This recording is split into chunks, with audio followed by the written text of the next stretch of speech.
আর আখের গুড় দিয়ে রান্না করব, তাহলে অনেক টেস্টি হবে মাশাআল্লাহ। দেখেন ধীরে ধীরে কালারটা চেঞ্জ হয়ে গেল। এর সাথে আমি গরুর দুধের সাথে কিছুটা গুঁড়া দুধও দেব স্বাদ বাড়ানোর জন্য, তাহলে অনেক মজা লাগবে।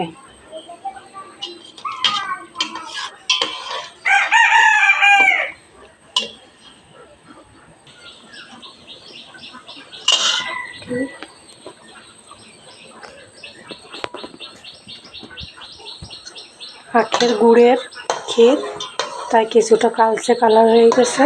দেখেন খেজুরের গুড় দিলে লাল হতো, আর এটা আখের গুড়, তাই কিছুটা কালচে হয়ে গেছে। এই যে পরে সাদা হয়ে যাবে।